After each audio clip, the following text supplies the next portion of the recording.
The Boys est-elle une série politique dans la mesure où il s'agit d'une satire qui aborde de nombreux sujets? Oui, bien sûr, depuis sa toute première saison et du fait même du comics qu'elle adapte, la série est évidemment et éminemment politique au sens large, celui du traitement de certains enjeux de société.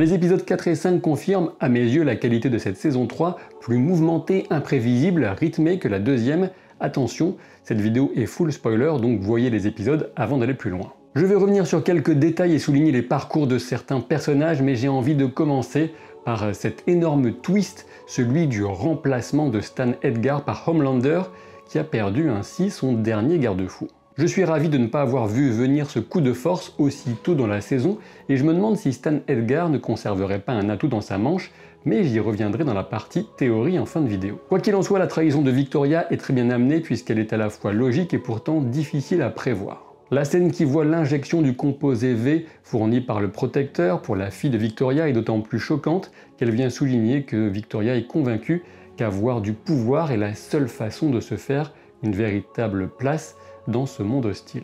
La trajectoire de A-Train est toujours aussi frustrante, mais d'une manière qui commence à devenir plus intéressante. Le mec reste un lâche opportuniste qui trahit Supersonic, ce qui aboutit au massacre de l'ex de Starlight par Homelander, un point sur lequel je reviendrai dans la partie théorie de la vidéo, là aussi. La publicité pour le soda qui instrumentalise le mouvement Black Lives Matter est une parodie de la véritable publicité Pepsi avec Kendall Jenner en reprenant sa mise en scène de demeurer. En épisode 5, avec le cas du super raciste Blue Hawk, A-Train commence vaguement à tenter quelque chose et on se doute qu'il se bougera peut-être pour de bon en fin de saison, sachant que le risque de crise cardiaque pèsera toujours sur son personnage. J'en viens maintenant au parallèle entre Soldier Boy et Homelander, un parallèle de plus en plus net au fil des épisodes, deux connards narcissistes au complexe divin et qui traitent les autres comme des marchandises à leur disposition, et notamment les femmes, avec les flagrantes similitudes dans leur relation avec d'un côté Maeve et de l'autre la Comtesse Rouge. Le propos, si ce n'est féministe, du moins de dénonciation de comportements immondes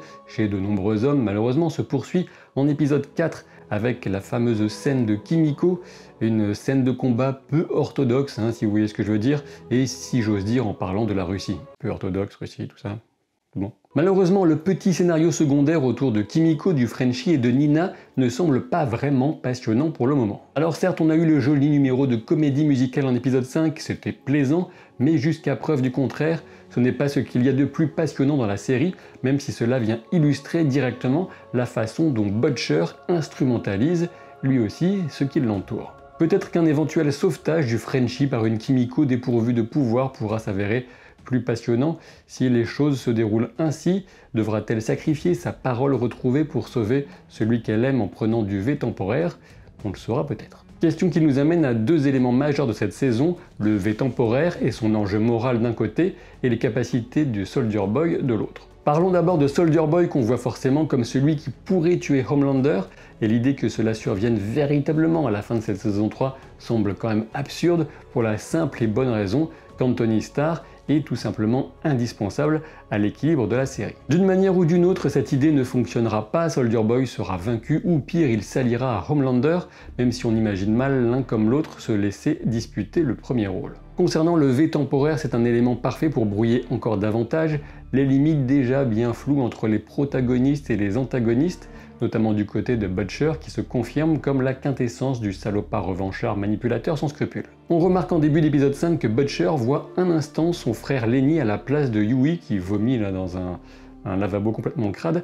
On sait que son frère s'est suicidé mais pas beaucoup plus. Il est clair que Yui risque de se trouver en très mauvaise posture du fait de son choix de vaincre Homelander quel qu'en soit le prix et en passant notamment par l'usage du V temporaire. Et même si je pense cela bien improbable étant donné le rôle théoriquement central du personnage de Yui, sa mort en fin de saison 3 pourrait être un véritable électrochoc pour propulser l'histoire vers une apothéose tragique en saison 4 ou 5, je dirais maximum, pour ne pas trop tirer sur la corde.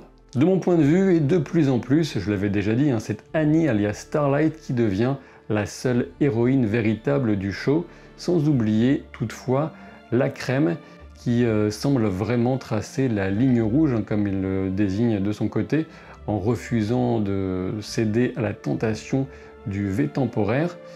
Mais est-ce qu'il va tenir du fait de son obsession morbide, de cette vengeance qu'il recherche absolument contre Soldier Boy? Ça reste à voir. Quant à Ashley, la chargée d'image devenue PDG, voilà un autre personnage intéressant, notamment dans cette scène, ce face-à-face avec Annie qui est très bien interprétée. Des deux côtés, on sent combien la terreur l'emporte chez Ashley, la terreur qui l'emporte sur tout le reste, et qui l'enferme dans ce rôle de directrice qui ne dirige absolument rien et certainement pas sa propre vie. Quant à l'introduction du personnage de la légende, elle vient enfoncer le clou sur le parallèle entre les super et les stars de cinéma, avec leurs caprices et même dérives qui sont souvent couvertes par le milieu. Encore un petit caméo très glorieux de Seth Rogen, en fan des shows privés de Crimson Countess, sachant que Seth Rogen est un des producteurs de la série et qu'il était déjà apparu rapidement en saison 1 si je ne m'abuse. Pour les connaisseurs de la BD, des tas de questions se posent quant à Maeve, mais je pense que là encore la série va surprendre et potentiellement s'éloigner du matériau d'origine pour le meilleur. Il est temps d'en venir aux théories, mais si vous m'abandonnez ici, pensez à vous abonner car le seuil des 500 000 abonnés serait un grand honneur pour moi. Et aussi dites-moi en commentaire ce que vous pensez de cette saison 3, faute de quoi je serai dans l'obligation de vous envoyer comme figurant bien involontaire dans Hérogasme, une ambiance qui prendra tout son sens dans l'épisode 6, accrochez-vous. On en vient donc à Maeve qui a été emmenée dans un centre à Malibu, plus précisément chez Global Wellness, le fameux centre de désintox de luxe pour super. Voilà qui promet en réalité un lieu à la fois de contrôle, de débauche et sans doute le début de ce qui pourrait ressembler à un camp de rééducation ou de détention pour ceux osant s'opposer à Homelander. Un endroit parfait pour la fameuse adaptation du passage Hérogasme des BD, ce lieu d'orgie organisé par Vought pour les super. Alors âme sensible s'abstenir, mais bon, si vous avez tenu jusqu'à l'épisode 5, vous ne devriez pas être trop concerné. Du côté de Stan Edgar maintenant et de son éventuelle contre-attaque, n'oublions pas le lien spécifique qui semble unir Black Noir à Stan Edgar.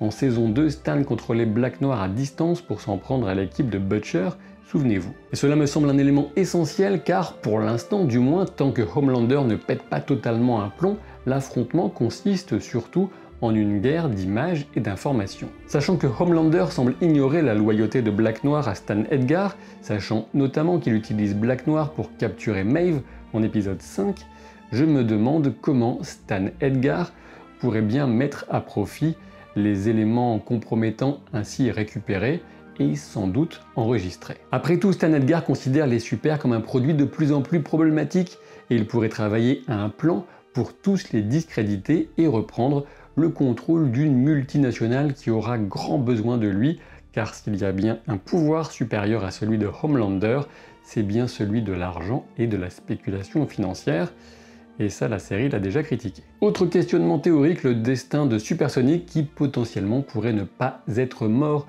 Dans l'ascenseur, on l'a vu proposer un plan à A-Train, et on suppose qu'il s'agissait de l'intégrer au groupe se formant contre Homelander. Pourtant, il pourrait s'agir de tout le contraire. Supersonic aurait pu proposer un plan à A-Train pour rentrer dans les bonnes grâces de Homelander en isolant Starlight, d'abord en faisant croire à sa propre mort et ensuite en vendant Maeve par exemple. Un tel retournement serait d'autant plus intéressant si A-Train développait enfin une conscience de contestation et révélait à Starlight la vérité. C'est peut-être dans le fameux Global Wellness Center que Supersonic se cache en attendant le bon moment pour son retour une fois que Starlight sera discrédité, puisqu'il ne fait aucun doute qu'Homelander ne restera pas inactif au sujet d'une adversaire aussi populaire. Enfin, je pense que nous sommes nombreux à souhaiter un moment de jubilation avec un Homelander dépossédé de ses pouvoirs face à un Butcher furieux, mais attendons de voir ce que nous réservent les 3 derniers épisodes. Encore une fois, je trouve que la durée d'1 heure est vraiment appréciable quand la saison est relativement courte, avec 8 épisodes. Ça nous change des 30 ou 40 minutes sur certaines séries Marvel ou Star Wars notamment, tout en évitant l'aspect bouffi de quelques-uns des épisodes de Stranger Things, dont je reste néanmoins curieux de découvrir la suite et fin de saison 4 au 1er juillet. Ce mercredi 22 juin, on aura la fin de Obi-Wan Kenobi, l'épisode 3 de Miss Marvel sur Disney+, et le retour d'une série que j'apprécie beaucoup, je pense que je peux dire beaucoup, Umbrella Academy pour une saison 3, ça se passe sur Netflix. A très vite pour de nouvelles aventures.